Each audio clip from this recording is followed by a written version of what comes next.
Hello friends 11th physics chapter 8 गुरुत्वाकर्षण बल ना आजना लेक्चर में આપણે ગુરુત્વ પ્રવેગ પૃથ્વીના ગુરુત્વ પ્રવેગ વિશે વાત કરીશું।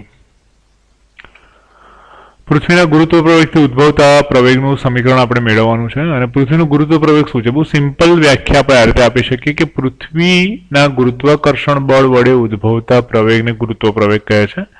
અહીં હું ટૂંકમાં લખી દઉં છું।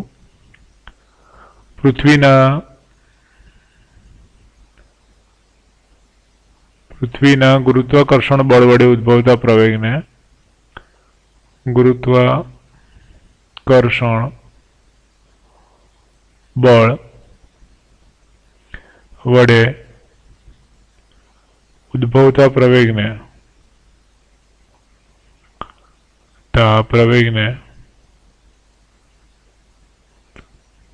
પૃથ્વીનો ગુરુત્વ પ્રવેગ કહે છે। પૃથ્વીનો ગુરુત્વ પ્રવેગ કહે છે।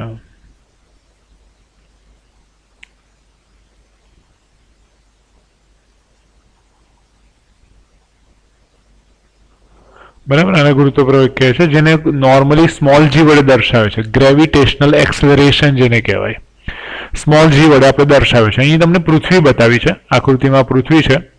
પૃથ્વીનું જે દર થશે એ એમઈ થશે। बराबर पृथ्वीनी जे त्रिज्या जे छे एने आपणे कैपिटल आर ई लखीशुं। एमई मास ऑफ अर्थ अने आर ई एटले रेडियस ऑफ अर्थ। पृथ्वीना केंद्र ओ थी आर अंतरे स्मॉल आर अंतरे एक बिंदु आवेलुं छे जेनुं नाम आपेलुं छे आपणे पी अने पी बिंदु आगळ गुरुत्व प्रवेगनुं मूल्य नक्की करवुं होय तो हवे आ पी बिंदु ए बहारनुं बिंदु थई गयुं। पृथ्वीना गुरुत्व प्रवेगने आपणे त्रण भागमां वहेंचीशुं, त्रण रीते समजीशुं। हुं एवुं कहीश के एक छे पृथ्वीनी सपाटीथी बहारनुं कोई पण बिंदु होय, बराबर छे। बीजुं आवे पृथ्वीनी सपाटी पर અને ત્રીજું આવશે પૃથ્વીના સપાટીના અંદરના ભાગમાં। હવે બહારનું બિંદુ એટલે અવકાશમાં કોઈ પણ જગ્યાએ હોય, એના માટે ગુરુત્વ પ્રવેગનું સૂત્ર શું થઈ જશે? સપાટી પર એટલે આપણે બધા સપાટી પર નોર્મલી પૃથ્વીની સપાટી પર હોઈએ છે, તો પૃથ્વીની સપાટી પર ગુરુત્વ પ્રવેગ અને પૃથ્વીની સપાટીથી અંદર ગુરુત્વ પ્રવેગનો મતલબ થાય ખાડો ખોદીને આપણે અંદર જઈએ પૃથ્વીની સપાટીથી અને અમુક ઊંડાઈએ પહોંચે ત્યાં ગુરુત્વ પ્રવેગ શું હશે, એમ ત્રણ રીતે આપણે સમજવાના છે। સૌથી નોર્મલ વસ્તુથી આપણે શરૂઆત કરીએ કે પૃથ્વીની સપાટીની બહારનું કોઈ બિંદુ પી છે કે જેનું અંતર સ્મોલ આર છે, તો એના માટે પી બિંદુ પર એમ દળનો આપણે એક પદાર્થ મૂકી દઈએ અને એમ દળના પદાર્થ પર લાગતા ગુરુત્વાકર્ષણ બળનો આપણે અભ્યાસ કરીએ। પહેલો પોઈન્ટ। હવે પૃથ્વી જે છે એ નક્કર ગોળો છે। આમ તો જોવા જાવ તો પૃથ્વી વિષુવવૃત્ત પાસે થોડીક ફૂલેલી છે અને ધ્રુવો પાસે થોડીક ચપટી છે। પૃથ્વીના વિષુવવૃત્ત પાસે એની ત્રિજ્યા અને ધ્રુવ પાસે ત્રિજ્યા કરતા થોડીક મોટી છે, લગભગ 21 કિલોમીટરની આસપાસ મોટી છે। આપણે એક્ઝેક્ટ માપ ના કહી શકીએ, ખાલી આશરે કિંમત નક્કી કરી છે। અને નેચરલી એનો મતલબ એવો થયો કે પૃથ્વીના કેન્દ્રથી જો કોઈ પદાર્થ વિષુવવૃત્ત પર હશે તો વધારે દૂર છે અને ધ્રુવ પાસે હશે તો વધારે નજીક છે। પરંતુ આપણે અહીં ગણતરીની સરળતા ખાતર આખી પૃથ્વીને એક નક્કર ગોળા તરીકે લઈએ છીએ અને પૃથ્વી નક્કર ગોળો હોય તો નક્કર ગોળાની બહારના કોઈ પણ બિંદુ માટે આપણે આવી રીતે વિચારીએ કે પૃથ્વી એક અસંખ્ય છે, કેન્દ્રથી લઈને એની સપાટી સુધી અસંખ્ય પળોની બનેલી છે। જેમ કે ડુંગળીમાં કેવું હોય કે એક પળ ઉપર બીજું પળ હોય, બીજા ઉપર ત્રીજું પળ હોય। આપણે એવું વિચારી શકીએ કે પૃથ્વી એક કેન્દ્રથી લઈને એની સપાટી સુધી બહુ જ બધા પોલા ગોળાઓ એકબીજા ઉપર આવેલા હોય આવરણની જેમ એવી રીતે ગોઠવાયેલી છે, એવું આપણે વિચારી શકીએ। એવું છે નહીં, વિચારીએ છીએ ખાલી। એવું વિચારવાનો ફાયદો શું થશે? એવું એટલા માટે વિચારીએ છીએ કે જે પોલા ગોળા છે એ દરેક પોલા ગોળાના બહારના કોઈ પણ બિંદુ માટે એનું દળ એના કેન્દ્ર પર ગણી શકાય અને પૃથ્વી આવા બધા જ પોલા ગોળાનું જે કેન્દ્ર છે એ જ પૃથ્વીનું કેન્દ્ર છે। આપણે એને સમકેન્દ્રિત ગોળાઓ એવું પણ કહી શકીએ। તો પૃથ્વીનું સમગ્ર દળ પૃથ્વીના કેન્દ્ર પર કેન્દ્રિત થયેલું છે તેવું ગણીને જો આપણે ગુરુત્વાકર્ષણ બળ ગણીએ તો નોર્મલ ગુરુત્વાકર્ષણ બળ મતલબ પૃથ્વીના નાના નાના ભાગ કરીને ગુરુત્વાકર્ષણ બળ ગણીએ અથવા આખા પૃથ્વી માટે જો ગુરુત્વાકર્ષણ બળ એક સાથે ગણવું તો કેવી રીતે ગણવાનું કે પૃથ્વીનું સમગ્ર દળ એના કેન્દ્ર પર કેન્દ્રિત થયેલું છે તેમ લઈને ગણવાનું. એટલે અંતર મેં ક્યાંથી ગણ્યું છે? કેન્દ્રથી. કેન્દ્ર O થી P બિંદુ સુધીનું અંતર R છે. બરાબર? કેન્દ્રથી કેમ અંતર ગણ્યું છે એ સમજી લો. બીજું ME દળ એટલે પૃથ્વીનું જે દળ છે એ પૃથ્વીના કેન્દ્ર પર કેન્દ્રિત થયેલું છે તેવું આપણે સ્વીકારી લઈએ છીએ અને પૃથ્વીની ત્રિજ્યા આરી છે. તો પૃથ્વીને એક ગોળો ધારો. આ ગોળાને ઘણા બધા સમકેન્દ્રિત ગોળાકાર કવચોનો બનેલો ધારી શકાય, જેમાં સૌથી નાની કવચ કેન્દ્ર પર અને સૌથી મોટી કવચ સપાટી પર હશે. મેં તમને કીધું એમ આ ગોળીય કવચ ધારવા પાછળનો હેતુ શું છે? તો કે પૃથ્વીનું સમગ્ર દળ એટલે પૃથ્વીની બહાર આવેલા બિંદુએ કોઈ કણ વિચારો. આમ સમગ્ર પૃથ્વી વડે તે કણ પર લાગતું બળ શોધવા માટે સમગ્ર પૃથ્વીનું દળ તેના કેન્દ્ર પર કેન્દ્રિત થયેલું ગણી શકાય. બરાબર છે? આ એનો ઉદ્દેશ્ય છે કે ભાઈ પળોમાં વહેંચેલી વિચારવાનો ઉદ્દેશ્ય આ છે. અને માટે પરિસ્થિતિ શું થશે તો કે જે પૃથ્વીના કેન્દ્રથી R અંતરે, પૃથ્વીના કેન્દ્રથી R અંતરે જ્યાં R ગ્રેટર દેન RE છે, ઇમ્પોર્ટન્ટ પોઈન્ટ છે. R ગ્રેટર દેન RE નો મતલબ જ થાય બહારનું બિંદુ. પૃથ્વીને સપાટીથી કોઈ બહારના બિંદુ માટે આપણે વાત કરી રહ્યા છે.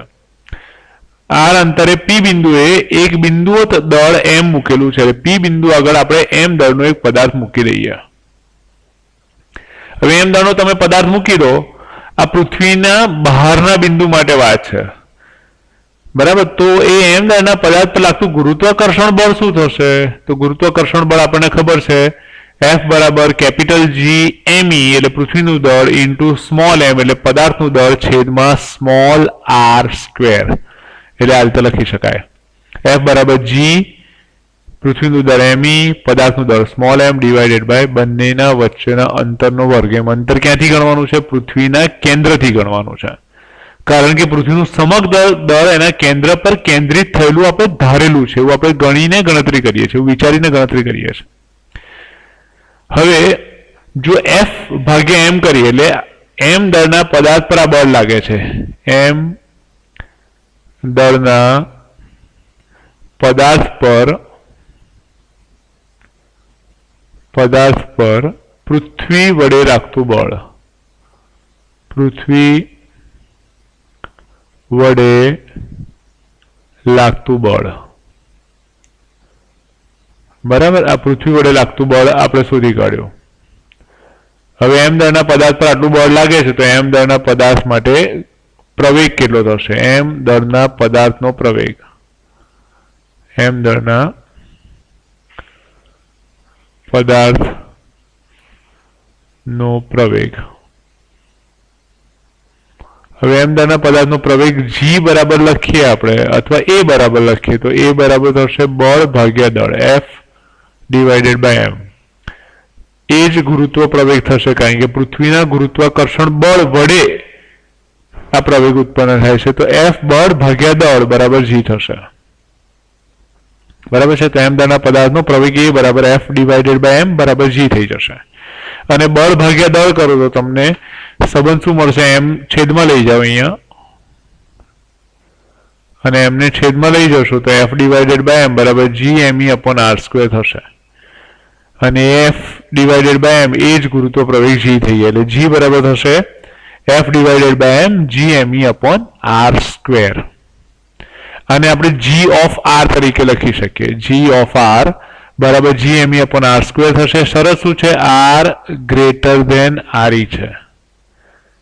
જે અંતર છે એ પૃથ્વીની ત્રિજ્યા કરતા વધારે છે. એટલે પૃથ્વીની સપાટીના બહારના ભાગમાં ગુરુત્વ પ્રવેગનું જે મૂલ્ય છે એ અંતરના વર્ગના વ્યસ્ત પ્રમાણમાં બદલાય છે. એટલે હું લખું છું પૃથ્વીના બહારના ભાગમાં ગુરુત્વ પ્રવેગ. પૃથ્વીના બહારના ભાગમાં ગુરુત્વ પ્રવેગ. બહારના ભાગમાં ગુરુત્વ પ્રવેગ. અને ગુરુત્વ પ્રવેગનું સૂત્ર શું થશે? ગુરુત્વ પ્રવેગ G બરાબર થશે કેપિટલ G ME ના છેદમાં R સ્ક્વેર. બરાબર છે અને તેથી આપણે અહીંયા નીચે લખી દઉં છું કે જી જે છે જી ઓફ આર બહારના ભાગ માટે જી ઓફ આર ચલે છે 1/r². અંતરના વર્ગના વ્યસ્ત પ્રમાણમાં ગુરુત્વ પ્રવેગનું મૂલ્ય ઘટે છે. અંતર ક્યાંથી લેવાનું પાછું?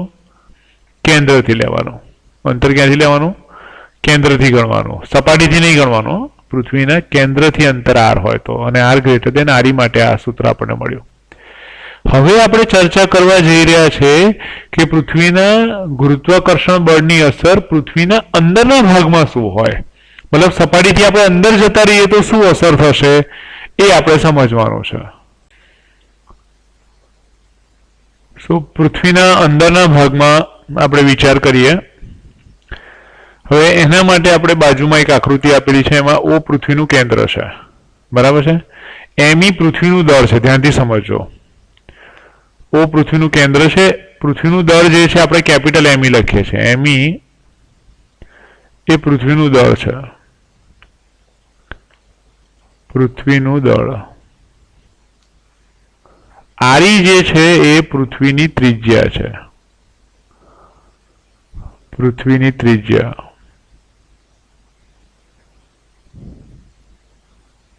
બરાબર. અને પૃથ્વીની સપાટીથી અંદરનું બિંદુ પી છે. પૃથ્વીની સપાટીથી અંદરનું આ બિંદુ પી લઈએ કે જ્યાં સ્મોલ એમ દળનો પદાર્થ મૂક્યો છે, તો એ આર અંતર જે છે લેસ ધેન આરી થઈ જાય. અહીંયા આર લેસ ધેન આરી થશે.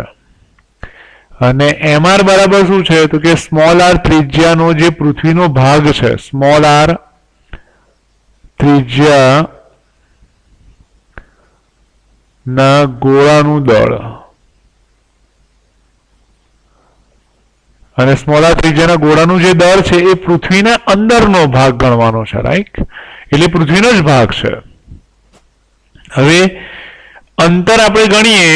હવે એમ દળનો પદાર્થ જે છે એ સ્મોલ આર ત્રિજ્યાના ગોળાની સપાટી પર આવી જાય, અને માટે અંતર આપણે ગણીશું કેન્દ્રથી, અને બધું દળ ગણીશું આપણે એના કેન્દ્ર પર કેન્દ્રિત થયેલું. એટલે એમાં દળ એ આ ત્રિજ્યાના ગોળાના કેન્દ્ર પર કેન્દ્રિત થયેલું છે આપણું ગણીએ. હવે બે પોઈન્ટ અહીંયા ખાસ સમજવા લાયક છે. એ છે કે પૃથ્વીના આપણે બે ભાગ પાડી દઈએ છીએ. એક છે કે એમ દળનો પદાર્થ એ સ્મોલ આર ત્રિજ્યાના ગોળા પર છે, જે તમને દેખાય છે આકૃતિમાં, ગોળાની સપાટી પર છે. અને બાકીનો જે ભાગ છે, આ ડી જાડાઈનો જે ભાગ છે, એની અંદર એમ દળનો પદાર્થ છે. એટલે તમે વિચારશો નહીં કે ભાઈ એમ દળનો પદાર્થ અંદર કેવી રીતે પહોંચે, તો બંકર ખોદીને કે કંઈક આપણે કઈ પણ રીતે અંદર જઈ શકે, એ આપણો પ્રશ્ન નથી. પણ અંદર હોય તો શું પરિસ્થિતિ થાય, તો કે પૃથ્વીના બે ભાગ થઈ જશે. એક આર ત્રિજ્યાનો ગોળો અને બીજું ડી જાડાઈનું કવચ અથવા પોલો ગોળો. હવે આપણે કોન્સેપ્ટ ભણ્યા હતા કે પોલો ગોળો હોય તો પોલા ગોળાની અંદર પોલા ગોળા વડે લાગતું ગુરુત્વાકર્ષણ બળ 0 થઈ જાય. એટલે અહીં ડી જાડાઈનો જે ભાગ છે એ ડી જાડાઈના ભાગ વડે કોઈ ગુરુત્વાકર્ષણ બળ એમ દળના પદાર્થ પર ન લાગે. આ બધા પોઈન્ટ ધ્યાનથી નોટ કરજો. ડી જાડાઈના ગોળા વડે એમ દળના પદાર્થ પર કોઈ ગુરુત્વાકર્ષણ બળ ન લાગે, કારણ કે એ એમ દળનો પદાર્થ જે છે એ એમ દળનો પદાર્થ પોલા ગોળાની અંદર છે, પોલા ગોળાની અંદર આવેલો છે, રાઈટ? આ ખાસ સમજાવવું જોઈએ. સો સ્ટેપ બાય સ્ટેપ આ પોઈન્ટ સમજીએ આપણે કે જે પૃથ્વીના અંદરના બિંદુ માટે પરિસ્થિતિ જુદી છે. આ બાબત આકૃતિમાં દર્શાવે છે. પૃથ્વીને અનેક સમકેન્દ્રીય કવચોની બનેલી આપણે કલ્પના કરી હતી. પૃથ્વીના કેન્દ્રથી આર લેસ ધેન આરી અંતરે, આર લેસ ધેન આરી નો મતલબ થાય અંદરનું બિંદુ, પૃથ્વીની સપાટીથી અંદરનું બિંદુ. અંતરે પી બિંદુ, એક બિંદુ દળ એમ મૂકેલું છે. પી બિંદુ આર ત્રિજ્યાના ગોળાની સપાટી પર છે. ધ્યાનથી સાંભળજો, પી બિંદુ જે છે એ આર ત્રિજ્યાના ગોળાની સપાટી પર છે. એટલે એમ દળનો પદાર્થ પણ આર ત્રિજ્યાના ગોળાની સપાટી પર છે. આર કરતા વધુ ત્રિજ્યા ધરાવતી કવચો માટે પી બિંદુ અંદર રહેલું છે. આર કરતા વધુ ત્રિજ્યા ધરાવતી કવચો માટે, આર કરતા વધુ ત્રિજ્યા ધરાવતી કવચો આ ડી જાડાઈ વાળા ભાગમાં આવેલી છે. કવચો માટે હું એ લખું છું આર કરતા વધુ ત્રિજ્યા ધરાવતી જેટલી પણ કવચો હોય બધી ક્યાં આવી છે? ડી જાડાઈ વાળા ભાગમાં આવેલી છે. માટે પી બિંદુ અંદર રહેલું છે. એટલે અહીંયા આવું પણ લખી શકાય કે ભાઈ ડી જાડાઈના ભાગ માટે, ડી જાડાઈના ભાગ માટે પૃથ્વીનો જે ભાગ છે ડી જાડાઈનો એના માટે પરિસ્થિતિ શું છે કે પી બિંદુ જે છે એની અંદર આવેલું છે અને આથી આ કવચો પી પાસે રાખેલા એમ દળ પર તેઓ કોઈ બળ લગાડતા નથી એટલે આખો જે ભાગ ડી જાડાઈનો છે હું આ રીતે દર્શાવી શકું ડી જાડાઈનો જે ભાગ છે એના વડે એમ દળના પદાર્થ પર કોઈ બળ લાગે નહીં કારણ કે ડી જાડાઈનો ભાગ પોલો ગોળો છે અને પોલા ગોળાની અંદર એમ દળનો પદાર્થ આવેલો છે બરાબર છે એમ દળનો પદાર્થ પોલા ગોળાની અંદર આવેલો છે તમે ધ્યાનથી જોઈ શકો છો આ લાલ કલરથી શેડ હું જે દર્શાવું છું એ પોલો ગોળો છે ડી જાડાઈ વાળો ભાગ છે અને એની અંદર આ એમ દળનો પદાર્થ છે સો પી ના કણ નું દળ સ્મોલ એમ અને આર ત્રિજ્યાના ગોળાનું દળ mr હોય તો પી પરના કણ પર પૃથ્વીના કેન્દ્ર તરફ લાગતું ગુરુત્વાકર્ષણ બળ શું થશે એટલે એમ દળના પદાર્થ ઉપર પૃથ્વીના કેન્દ્ર તરફ લાગતું ગુરુત્વાકર્ષણ બળ કેટલું હોય અને એ કોના વડે લાગે છે તો કે આ ત્રિજ્યાના ગોળા વડે લાગે છે ધ્યાનથી સમજજો આખા પૃથ્વી વડે લાગતું નથી અને માટે આપણે લખી શકીએ F બરાબર કેપિટલ G સ્મોલ m એટલે એમ દળના પદાર્થનું દળ અને mr એટલે આર ત્રિજ્યાનો જે ગોળો છે એનું દળ જેની સપાટી પર એમ દળનો પદાર્થ આવેલો છે ડિવાઇડેડ બાય આર સ્ક્વેર થશે હવે અહીંયા બધું જ જ્ઞાત છે ખાલી mr ખબર નથી ભાઈ આર ત્રિજ્યાના ગોળાનું દળ કેટલું થાય એ તો આપણને ખબર નથી અને એના માટે આપણે એક સિમ્પલ ત્રિરાશિ હું તમને સમજાવું છું ઘનતાના સ્વરૂપમાં પણ સમજી શકાય બહુ બધી રીતે સમજી શકાય આગળ ઘનતાથી પણ સમજીએ છે તો પૃથ્વીની જે ઘનતા છે પૃથ્વીની ઘનતા તો પૃથ્વીની ઘનતા ρ બરાબર લખી શકાય me divided by 4/3 pi r cube 4/3 pi r એટલે re cube me પૃથ્વીનું દળ છે અને ભાગ્યા કદ થશે 4/3 pi re cube કારણ કે પૃથ્વી એક ગોળો છે અને નક્કર ગોળાનું કદ થાય 4/3 pi re cube સો ρ બરાબર થશે me ભાગ્યા 4/3 pi re cube બરાબર છે આ પૃથ્વીની ઘનતા થઈ ગઈ અને પૃથ્વીની જે ઘનતા છે એ તો અચળ છે તો આર ત્રિજ્યાના ગોળાનું દળ આર ત્રિજ્યાના ગોળાનું દળ મારે જોઈતું હોય જે mr છે તો mr બરાબર શું થશે mr થશે ઘનતા ગુણ્યા કદ એટલે દળ થાય એટલે ρ અને પણ કદ કોનું લેવાનું 4/3 pi small r cube right અને ρ ની જગ્યાએ તમે કિંમત મૂકો તો થશે me ના છેદમાં 4/3 pi r cube pi re cube into 4/3 pi r cube એમાં 4/3 પાઈ જતા રહે એટલે me સાથે ગુણાશે r ક્યુબ ના છેદમાં થશે re ક્યુબ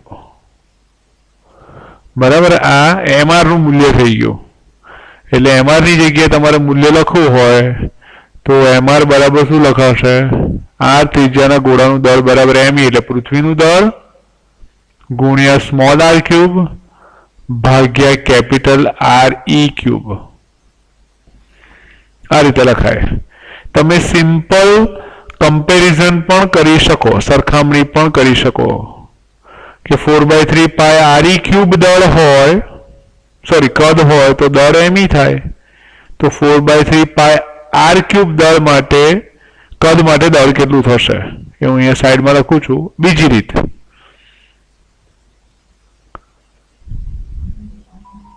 mr નું મૂલ્ય શોધવું હોય તો એના માટે બીજી રીત mr નું મૂલ્ય શોધવા માટે હવે લખી શકાય કે 4/3 pi re ક્યુબ એટલે પૃથ્વીનું જે કદ છે એનું દળ કેટલું થાય me બરાબર તો 4/3 pi r ક્યુબ કદ માટે દળ શું થશે તો એ દળ થાય me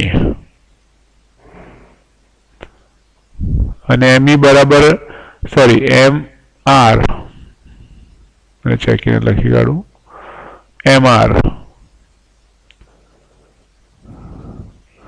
અને MR બરાબર હશે ME સાથે 4/3 પાઈ સ્મોલ r ક્યુબ ગુણાય ને છેદમાં 4/3 પાઈ re ક્યુબ આવે એટલે ME into small r cube divided by capital re cube લખાશે. આ કિંમત આપણે અહીંયા મૂકી દઈશું ME ની જગ્યાએ અને આપણે f નું મૂલ્ય મળી જશે. Right. So step by step સમજીએ એને. પૃથ્વીની ત્રિજ્યા આરી છે અને પૃથ્વીને નિયમિત ઘનતા ધરાવતી આપણે ધારી લઈએ તો પૃથ્વીનું દળ શું થશે? ME બરાબર દળ બરાબર ઘનતા ગુણ્યા 4/3 પાઈ re ક્યુબ. ME દળ થઈ ગયું, રો ઘનતા થઈ ગઈ, ઘનતા ગુણ્યા કદ બરાબર દળ થશે અને 4/3 પાઈ ની આ કિંમત આપણે આગળ જરૂર પડશે એટલે રો ઇન્ટુ 4/3 પાઈ બરાબર ME divided by re cube થાય. ME divided by re cube થશે અને MR બરાબર શું લખાય તો કે rho into 4/3 pi r cube. એટલે દળ બરાબર અહીંયા આપણે સંબંધ શું વાપર્યો? દળ બરાબર ઘનતા ગુણ્યા કદ. આ સંબંધનો આપણે ઉપયોગ કર્યો. ઘનતા શું છે તો કે રો અને આખા પૃથ્વીની ઘનતા એ જ પૃથ્વીના દરેક ભાગની ઘનતા છે અને r ત્રિજ્યાનો જે ગોળો છે પૃથ્વીનો જ ભાગ છે. સો ઘનતા રો ગુણ્યા કદ થશે 4/3 pi small r cube. Small r cube કદ કોનું છે તો કે સ્મોલ r ત્રિજ્યાના ગોળાનું એટલે એનું દળ MR લખાય. ઓકે. અને અહીં આપણે f ની જગ્યાએ કિંમત મૂકી દે. f બરાબર શું હતું? સમીકરણ 1 હું અહીંયા લખી દઉં છું. સમીકરણ 1 અહીંયા લખું છું ખાલી આપણે રેફરન્સ માટે આપણને સમજાય એટલે f બરાબર શું છે તો કે capital G small m divided by small r square into ME sorry MR અને MR ની જગ્યા ઉપરથી કિંમત લખો તો capital G small m divided by r square અને MR બરાબર થશે rho 4/3 pi r cube. So rho 4/3 pi r cube આપણે લખી દીધો. એમાં r સ્ક્વેર વડે ભાગ ઉડાવો ને r સ્ક્વેર વડે ભાગ ઉડાવો તો એક r રહે અને માટે capital G m row 4/3 pi r થશે. સમીકરણ નંબર 4. હવે આપણી પાસે બળ મળી ગયું, આપણને બળ મળી ગયું છે. રો ની પહેલા તો કિંમત મૂકેલી રો 4/3 પાઈ સમીકરણ 2 ઉપરથી આપણે કિંમત મૂકી કોની? રો 4/3 પાઈ ની એની કિંમત મૂકીએ અને પછી આગળ ગુરુત્વ પ્રવેગ વિશે વિચાર કરીએ. સો નેક્સ્ટ પેજ પર આપણે સમીકરણ 4 થી શરૂઆત કરીએ. સમીકરણ 4 માં આપણને માહિતી આપી છે f બરાબર gm રો 4/3 પાઈ r. એમાં મેં તમને કીધું એમ રો 4/3 પાઈ ની કિંમત આપણે મૂકીએ અને કિંમત આપણે મૂકીશું સમીકરણ 2 પરથી. સમીકરણ 2 માં એની કિંમત છે ME divided by re cube. બરાબર. એટલે ફરી તમને એકવાર સમજાવી દઉં કે પૃથ્વીનું જે ઘનતાનું મૂલ્ય છે એટલે પૃથ્વીની ઘનતા આપણે આવી રીતે લખી શકીએ. પૃથ્વીની ઘનતા અને પૃથ્વીની ઘનતા થશે રો બરાબર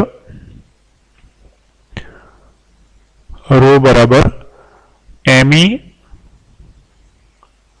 ના છેદમાં થશે 4/3 પાઈ re ક્યુબ. દળ ભાગ્યા કદ થાય અને એમાં મારે જોઈએ છે રો 4/3 પાઈ ની વેલ્યુ. તો ધ્યાનથી જુઓ તો 4/3 રો અને પાઈ સામે ગુણી કાઢો તો થશે રો 4/3 પાઈ. તો તમને જમણી બાજુ મળે ME ના છેદમાં re ક્યુબ. બરાબર. આ સમીકરણ નંબર 2 છે. તમને સમજાય એટલે મેં ફરી વાર લખ્યો આ પોઈન્ટ. આ કિંમત આપણે સમીકરણ 4 માં મૂકવાની છે.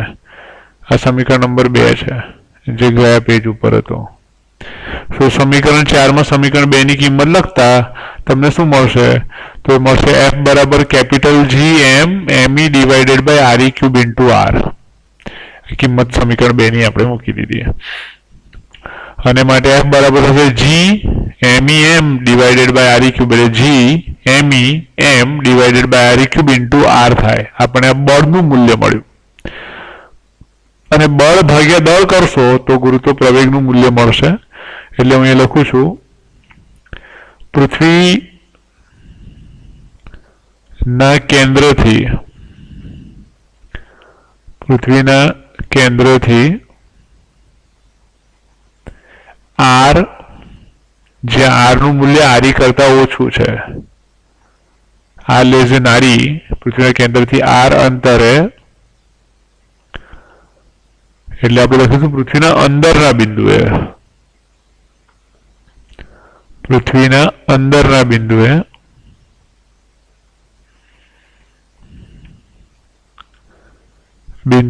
ગુરુત્વ પ્રવેગ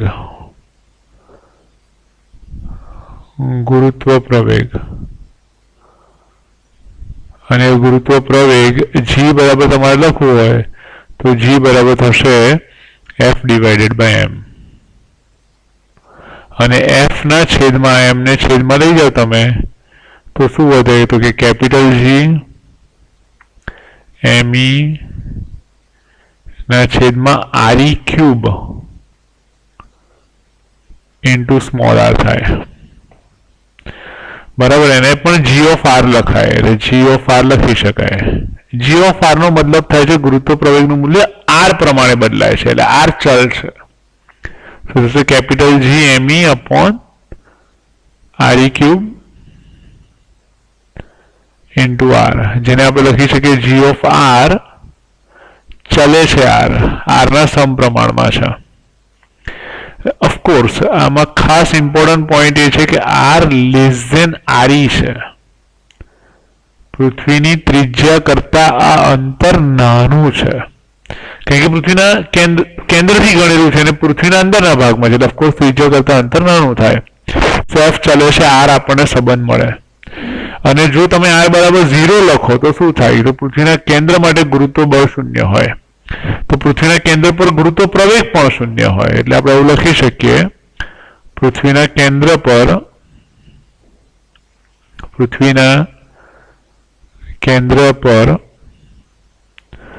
ગુરુત્વાકર્ષણ બળ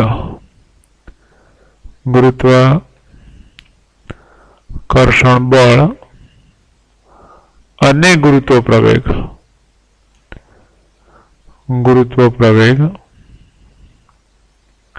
0 હોય છે. બરાબર છે, એટલે ગુરુત્વાકર્ષણ બળ r બરાબર 0 થાય ને f બરાબર પણ 0 થાય. r બરાબર 0 માટે, અને તમે જુઓ છો સૂત્રમાં r ની જગ્યાએ 0 લખશો તો ગુરુત્વ પ્રવેગનું મૂલ્ય અને બળ બંને 0 થઈ જશે. તો જો m દળનો પદાર્થ પૃથ્વીની સપાટી પર રહેલો હોય તો r બરાબર re લેવાય, અને તેના પર ગુરુત્વાકર્ષણ બળ આપણે શોધી શકીએ, r બરાબર re લેવાય. પૃથ્વીની સપાટી પર હોય તો પૃથ્વીના કેન્દ્રથી અંતર શું થાય, પૃથ્વીની ત્રિજ્યા જેટલું થશે, અને માટે આપણે લખીશું f બરાબર gmem upon re³ into re, એમાં એક re જતા રહેશે, અને માટે f બરાબર થશે gmem અપોન re²,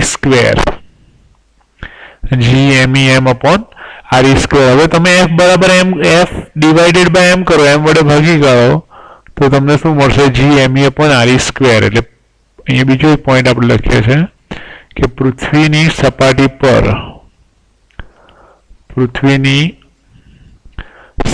પર ગુરુત્વ પ્રવેગનું મૂલ્ય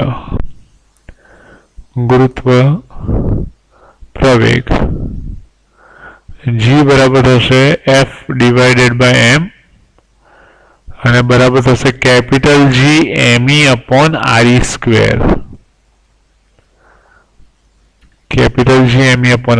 એમાં g નું જે મૂલ્ય આવે છે એને આપણે ge વડે પણ લખીએ છીએ, અને એ ge એટલે પૃથ્વીની સપાટી પર ગુરુત્વ પ્રવેગ, અને જેનું મૂલ્ય લગભગ 9.8 મીટર પર સેકન્ડ સ્ક્વેર આપણે ગણતરી માટે લઈએ છીએ, 9.8 મીટર પર સેકન્ડ સ્ક્વેર.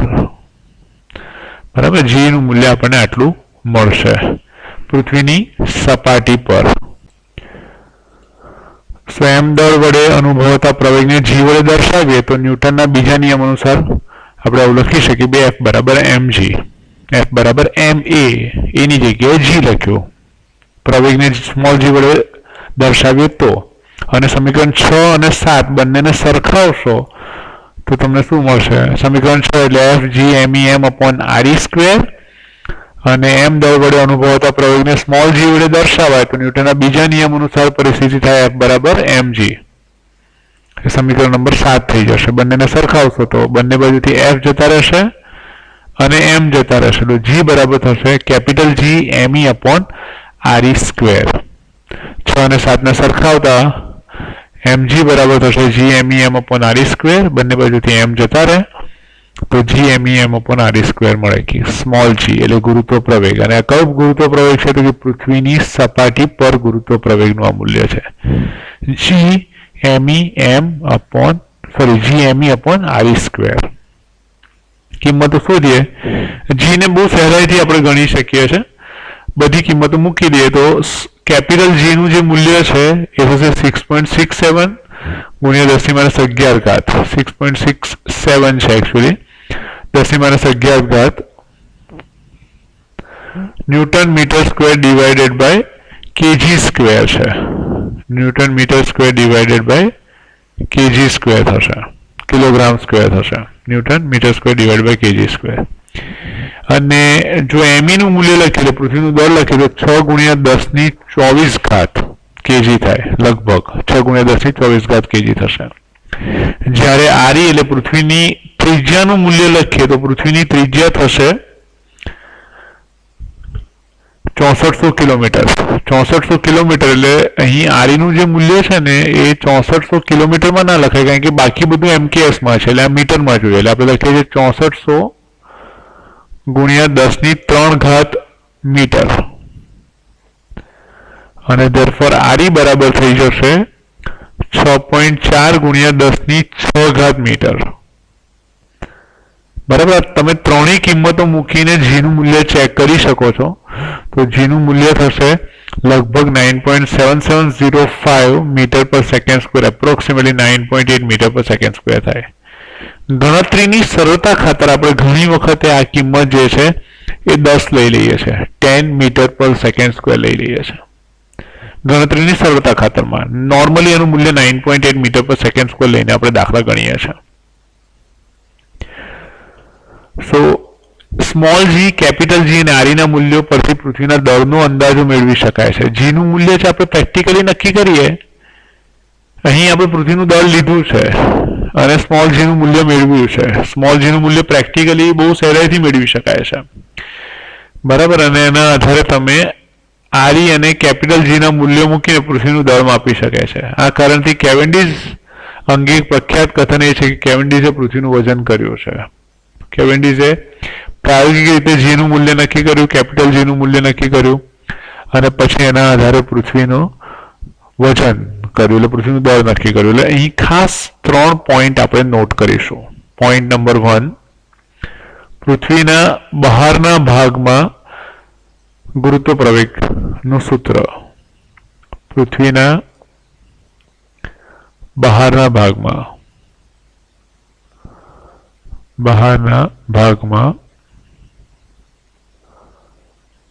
ગુરુત્વ પ્રવેગ.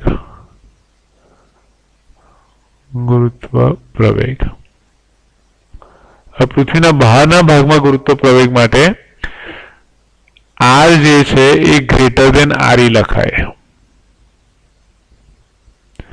અને એના માટે g ઓફ r બરાબર આપણે લખતા હતા કેપિટલ G ME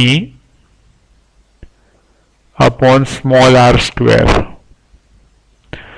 બરાબર. અને g ચલો છે 1/r² લખાય, અંતરના વર્ગના વ્યસ્ત પ્રમાણમાં બદલાય.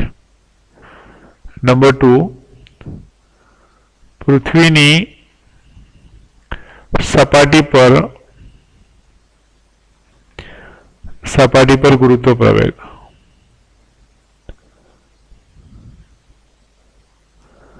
પૃથ્વીની સપાટી પર ગુરુત્વ પ્રવેગ માટે r બરાબર RE લખાશે, અને therefore g e વડે લખીએ ગુરુત્વ પ્રવેગનું મૂલ્ય પૃથ્વીની સપાટી પર, એ થશે capital G ME upon RE², capital RE². અને જેનું મૂલ્ય એપ્રોક્સિમેટલી 9.8 મીટર પર સેકન્ડ સ્ક્વેર છે. અને ત્રીજો પોઈન્ટ આવશે પૃથ્વીના અંદરના ભાગમાં. પૃથ્વીના અંદરના ભાગમાં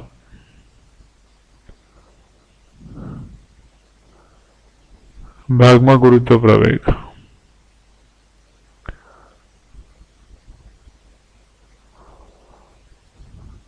અને ગુરુત્વ પ્રવેગ થશે g(r) બરાબર લખાશે capital G(m)e divided by re³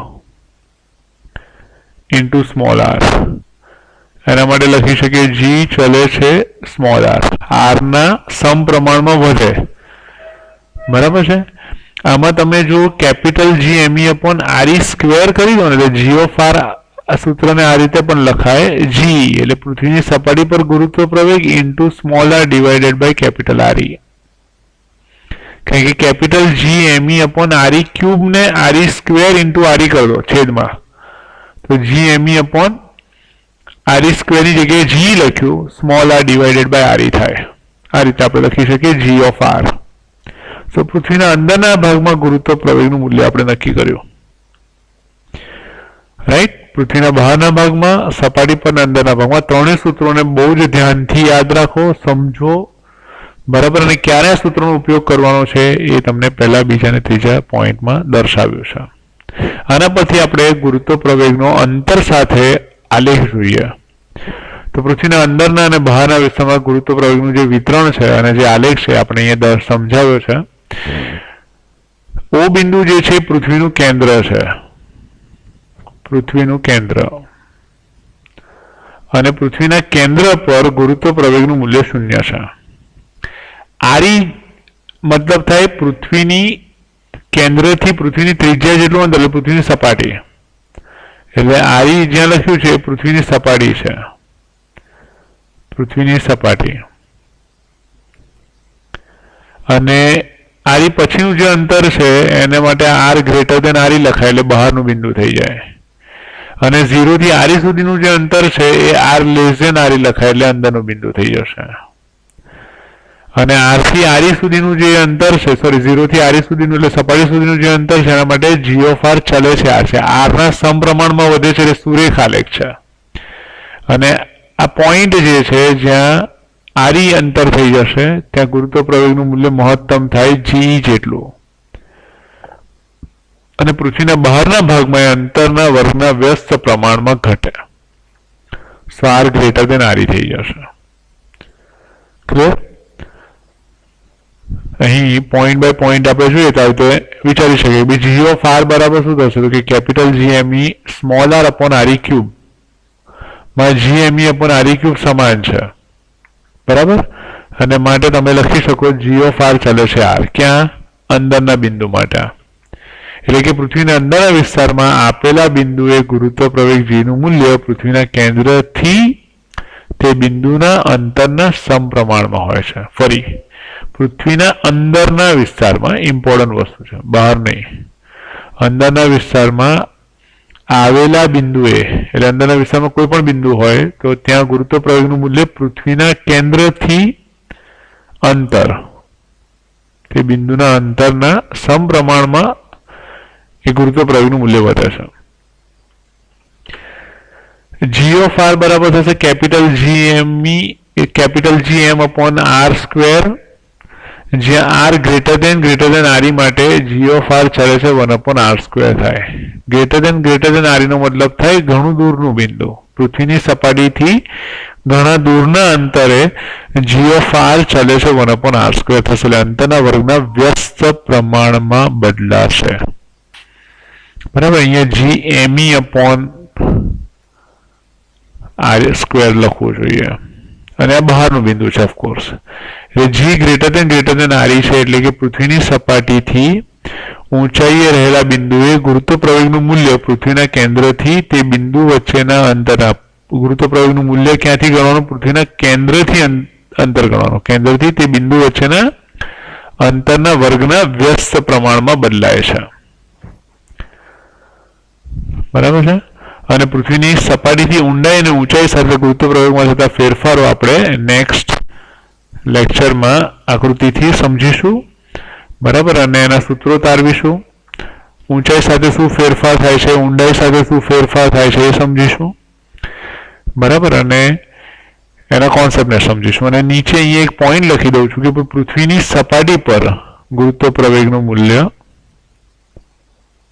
પૃથ્વીની સપાટી પર ગુરુત્વ પ્રવેગનું મૂલ્ય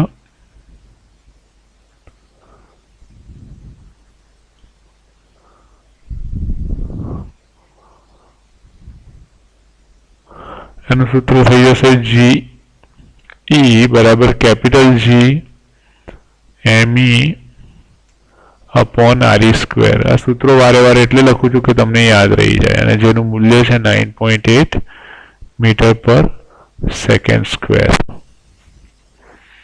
ઓકે, બરાબર. તો આ ત્રણેય પોઈન્ટ ખાસ યાદ રાખજો. અને નેક્સ્ટ લેક્ચરમાં પૃથ્વીની સપાટીથી ઊંચાઈ અને ઊંડાઈ સાથે થતા ફેરફારોને આપણે સમજીશું. પણ એના માટે આ ત્રણેય સૂત્રો તમને બહુ પરફેક્ટલી યાદ હોવા જરૂરી છે, અને કયા કોન્સેપ્ટનો ઉપયોગ કરીને આ સૂત્રો આપણે તારવ્યા છે એ તમને ખબર હોવી જરૂરી છે. તો પ્લીઝ એને યાદ રાખજો. તો અહીં આપણે આ લેક્ચર સમાપ્ત કરીએ છીએ.